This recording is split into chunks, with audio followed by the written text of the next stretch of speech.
Hello everyone and welcome to another session of AP Human Geography with Mr. Elrod. Today we're going to continue on in Unit 4, Political Organizations of Space, and we're moving on with the topic that we've been discussing in our last couple of videos, which is the development of the kind of the different notions of political geography across the world. And we're going to kind of branch off on one of the topics that I was talking about kind of in the middle of the videos, which is the idea of imperialism.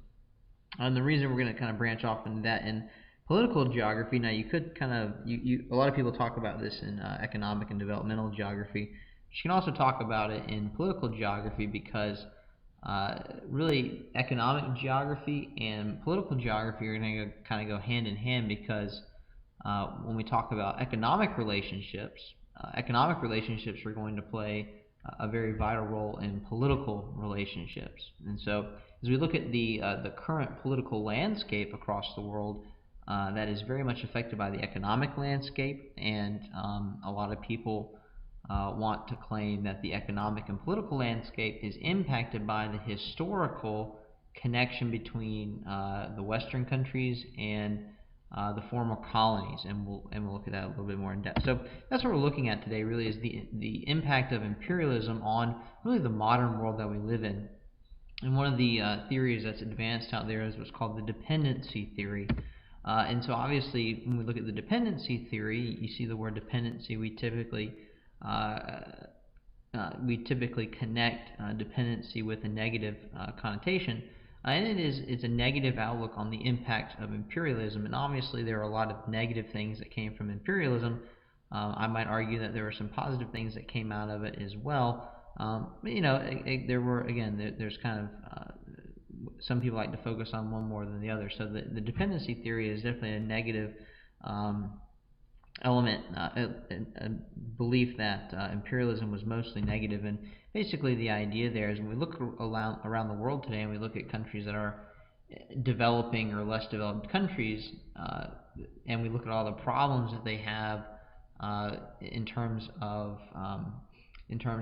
education, in terms of healthcare, in terms of access to resources and wealth and things like that, and their impoverishment, the dependencies theory, pretty much their claim is that the countries in the world today are impoverished because of the history of colonialism and imperialism and the way that the European countries and America left them.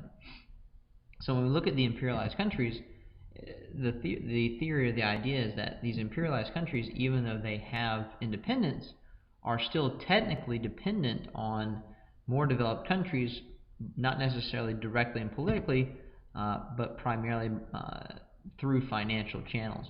And so the kind of the statement there, I guess I should also say Americans, Europeans and Americans, left the former colonies dependent on them in a variety of ways. One of those ways is through the consumption of goods that the former colonies are producing or either continue to produce or have produced. The idea there that it is primarily the Western countries that are the markets for the goods that are being produced, which a lot of times it's the primary sector or the primary or secondary economic sector materials, and so it's the Western countries, because of their wealth, that are consuming the goods. And so if the former colonies want to market for those goods, and they have to sell them to the Western countries, the more developed countries, and in this way, the Western countries will take advantage of the poor economic situation of the former colonies and force them to either produce certain goods or sell goods at a certain price, most time to the detriment of the former colonies. Another way that they keep them independence on them is through financial products that are used for development. Obviously, development is very costly, and so those who hold the dependency theory look at, and we'll talk about this in a second, international financial institutions and national debt, and using that debt as a form of leverage to control the economies of the former colonies. An excellent video on this concept is a video called Life in Debt. I looked for it and I wasn't able to find it, but it's a great video. It's called Life in Debt.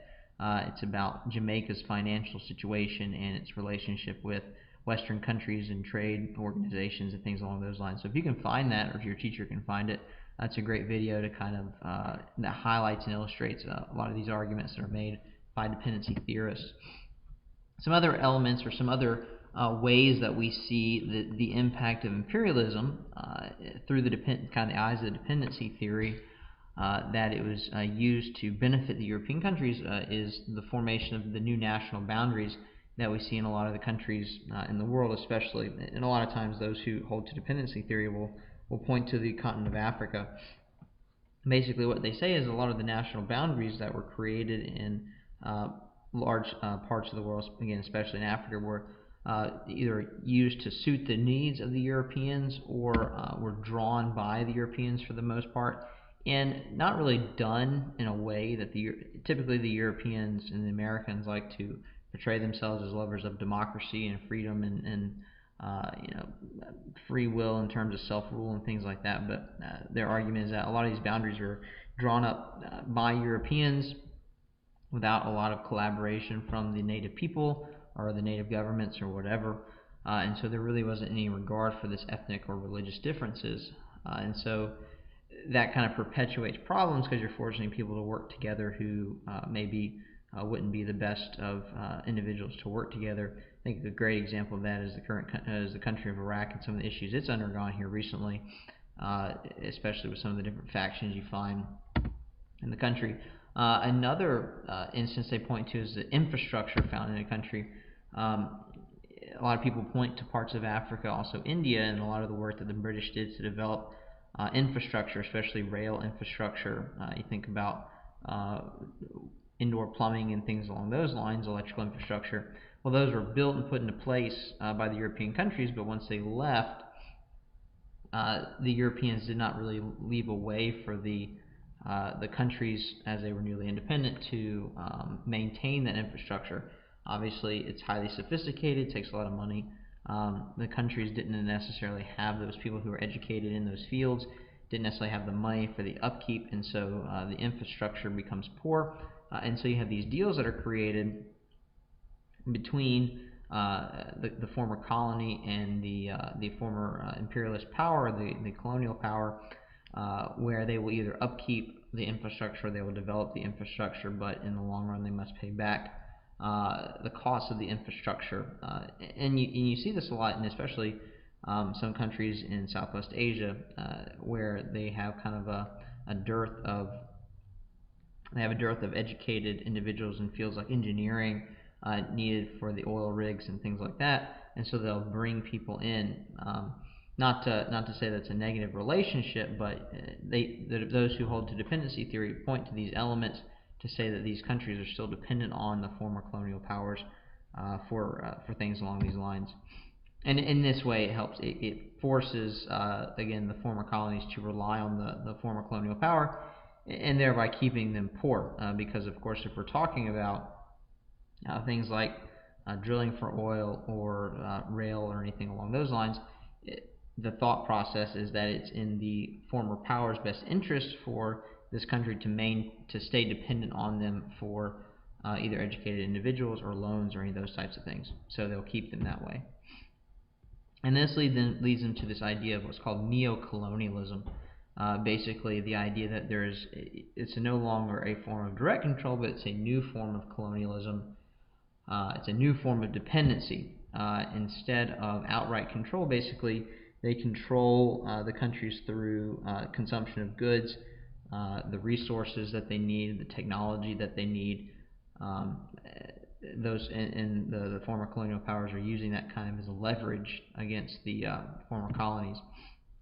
They use financial institutions like the International Monetary Fund, IMF, and the World Bank as a method of control, because it's the Western countries that are, pretty much making the rules and things like that for the IMF, the World Bank. And of course the Western countries are also ones contributing the money for the IMF and the World Bank. And so whenever those countries need the loan for development, then the IMF and World Bank get to, some might say dictate terms, some might say give them suggestions and ideas on outlining how they will develop their economy or structure their economy.